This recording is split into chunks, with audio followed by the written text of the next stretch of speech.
مبسوط جدا بالدعوة النهاردة لأن الموضوع إنساني من الدرجة الأولى.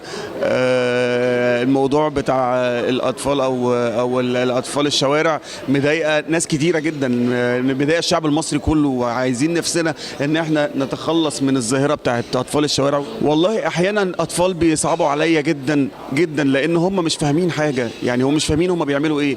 هم عندهم أهالي بتقول لهم انزلوا، يعني انزلوا الشوارع، خلاص انت طلقينهم في الشارع، مش فاهمين، يعني ما عندهمش حد خايف عليهم، ما عندهمش اللي يعتني بيهم ويعتني بتعليمهم ويعتني بمستقبلهم، لان دول طاقه اصلا يعني المفروض انها طاقه ايجابيه، ما هياش طاقه سلبيه خالص. لازم الدوله تقف جنب الاطفال ديت. طبعا الدولة عليها عبء كبير الايام ديت، لان احنا عندنا مشاكل في كل مؤسسات البلد. فطبعا ربنا يعين الرئيس وربنا يعين الوزراء وربنا يعين الناس المسؤولين عن المؤسسات. بعمل فيلم جديد اسمه حليم ان شاء الله الفترة اللي جاية، نازل عيد ان شاء الله، مع استاذ طلعت زكريا ومعانا نخبة كبيرة من النجوم، ومع اخراج استاذ محمد سعيد وانتاج شركة ارض ميوزك. الفيلم كوميدي اسكندراني، متصور كله في اسكندريه. بس ربنا يسهل ويعجب الناس.